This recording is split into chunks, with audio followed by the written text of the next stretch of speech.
Kurs haqida fikrlaring shogird qanday? Men shu paytgacha matematikani umuman tushunmayman deb yurdim. Kursiga kelmagunimgacha.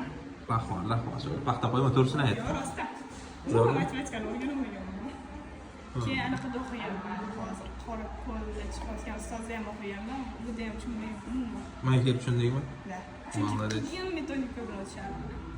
Gap yo'q, krasavitsa. Rahmat, shogird. Gaping rost bo'lsa bo'ldi. O, eng kichkina shogirdlarimiz bilan individual ishlamoqda. Qalaysan, shogird? Isming nima? Necha yoshsan? 6 yoshmi? Nima yechyapsan? Krasavchi, ikkinchi qism yechyapti. Yechib bilasanmi o'zi? Savol berib ko'raymi? 21 ga keldingmi? Ha. Mana shu birinchisini yechib ber qani.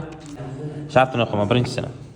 Barcha to'q raqamlar yig'indisi barcha juft raqamlar yig'indisidan qancha ortdi? Aha. Lekin kallamni ishladim, lekin buni daftarga yozibsiz. Bo'ldi, buni kallangga ishlab ayt qani birinchisini. 90lar, Aha. ular 5 ta. Qaysilar? 90lar ham 5 ta. Qaysilar? 90lar 1, 3, 5, 7, 9. Aha. Raqamda, to'q raqamlarda, tushundingmi? 1 3 5 7 9 to'g'ri, keyin Juft raqamlar 0, 2, 4, 8 bo'ldi. 6chi? 6 ham. 6. Xo'p, keyin endi nima qilamiz? Endi hammasini bir-bir Qo'shasan, keyin nima qilasan qo'shganingdan keyin? Nima uchun ayirasan? qancha ortadi? Krasavchik.